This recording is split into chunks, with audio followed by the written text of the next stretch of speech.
Imagine living in a city where the dating market is so brutal, it feels like a literal post-apocalyptic wasteland. That was Katie Watson's reality in London. At 29, she's sharp, successful in PR, but completely exhausted by the endless cycle of terrible dates and superficial city life.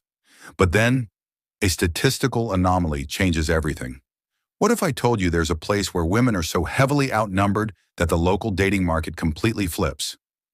Welcome to Farish, a remote village in the Scottish Highlands where the male-to-female ratio is a staggering 16-to-1. Today we are breaking down Jenny Colgan's hit novel, Where Have All the Boys Gone? This isn't just a basic romance summary. This is a story about corporate greed, a secret ancient forest, an accidental national media frenzy, and a woman trapped between two completely opposite men in a town crawling with testosterone. Let's get into it. Before the Highlands, there was the London drama. Katie shares a tiny flat with her best friend Louise. Louise is completely heartbroken because her long-term boyfriend Max just ran off with Katie's flighty, free-spirited younger sister Clara. The awkwardness is real, the vibes are tragic, and London life is suffocating. So, when a short-term PR consultancy gig opens up for the Forestry Commission in the middle of nowhere, Scotland, Katie packs her bags. Louise, desperate to escape the ghosts of her past relationship, hitches a ride. Their arrival is a disaster. It's freezing, it's raining, their tiny car gets stuck in a flood, and they are greeted by Mrs. McCloudy, the most terrifying anti-hospitality boarding house owner you could ever imagine. No central heating, thin blankets, and a strict rule. Only one slice of toast for breakfast. Welcome to paradise, girls. The next evening, Katie and Louise stumble into the local pub, the Mermaid, looking for a break. And this is where the culture shock hits. They step inside, and the entire room falls dead silent. Why? Because the pub is packed to the brim with men. Farmers, rugged fishermen, elite tech geeks from the local research institute, rugged tree surgeons. And literally not a single other woman is in sight. Louise looks at Katie and asks, "Is this my surprise party, or is this heaven?" For Louise, this is a total reset. Suddenly, these city girls are the center of a massive universe of attention. But while Louise starts enjoying the unaccustomed flattery, Katie has to actually go to work. And her boss? Well, he's a whole different kind of problem. Enter Harry Barr. He is the head of the Forestry Commission. He's brooding, intensely serious, completely uncombed, and has a massive wall up. He and Katie clash instantly. Harry treats her like a superficial city girl who only cares about lip gloss, while Katie thinks Harry is a sanctimonious dictator. But Harry is carrying a massive burden. He pulls Katie into the deep, ancient forest of Gaelcolia, a place running wild with natural roots, hidden waterfalls, and 400-year-old trees. He reveals a devastating secret. A massive corporate developer called Pluto Enterprises is trying to completely bulldoze this ancient ecosystem to build a giant luxury golf course. Harry wants to fight them quietly behind closed doors. Katie, using her PR brain, tells him he's crazy. Big business doesn't disappear if you ignore it. You have to fight loud. Meanwhile, Katie meets Ian Ken Ross, the charming, witty journalist who runs the local newspaper. Ian represents everything Harry isn't. He's smooth, handsome, and takes Katie out to a spectacularly romantic, exclusive seafood restaurant on the cliffs. The chemistry is undeniable, and after a few drinks, they end up back at his place. But here's the twist. The intimate night turns into an incredibly awkward, disappointing blip. Instead of handling it like an adult, Ian goes completely radio silent the next day, leaving Katie feeling rejected, insecure, and deeply humiliated. Frustrated with Ian and stressed about the forest, Katie's professional life completely implodes at the local agricultural fair. Trapped in a media production trailer, Katie starts ranting out loud about her messy personal life, corporate greed, and explicitly calls her boss, Harry, a clueless idiot. The nightmare? The trailer's PA system was fully switched on. Her entire rant is broadcasted live over the loudspeakers to every single person at the fair. Harry is furious. Katie thinks she's fired, her assignment is ruined, and she leaves for London in absolute shame.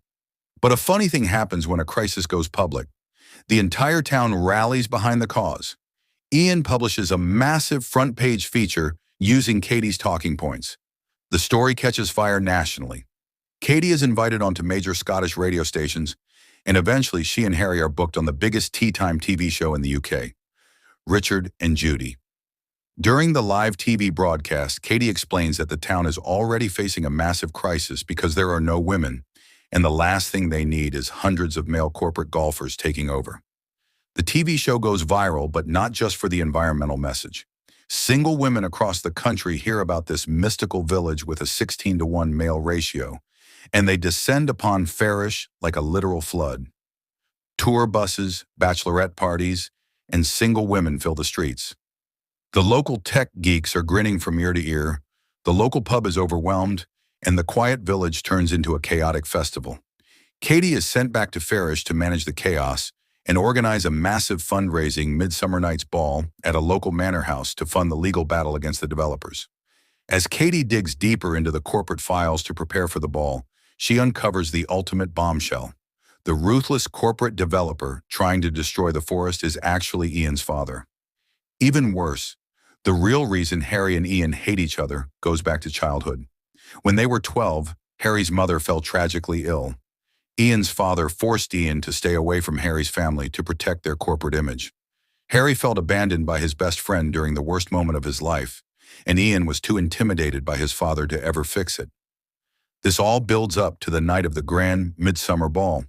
The ancient manor house is glowing with candles, packed with international media, celebrities, and locals.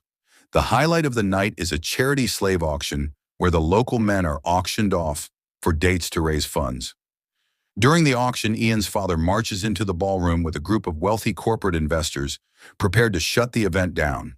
But something incredible happens. Harry steps up to the microphone, delivering an intensely passionate speech about preserving the wild, untamed spirit of the Highlands. Inspired by the moment, Ian stands up beside Harry, finally defying his father. Facing a massive national PR disaster and a united town, the investors panic, and Ian's father is forced to officially pull out of the deal.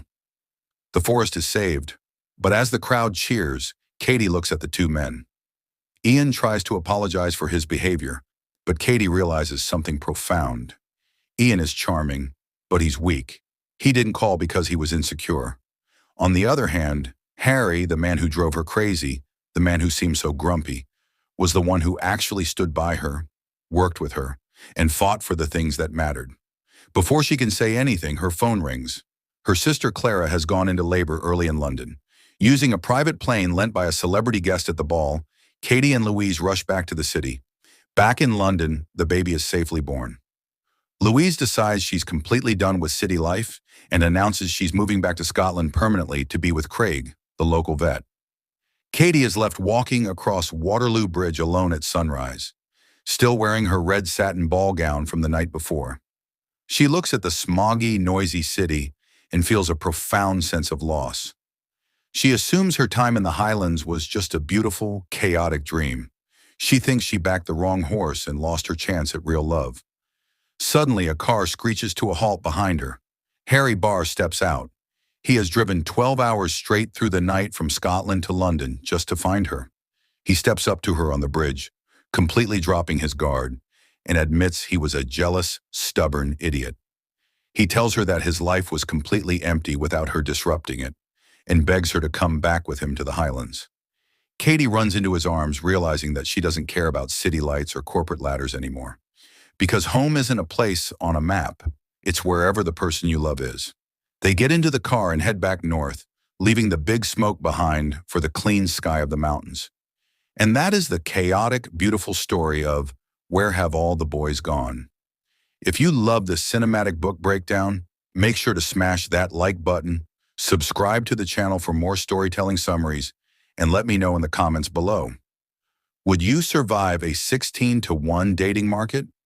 See you in the next video.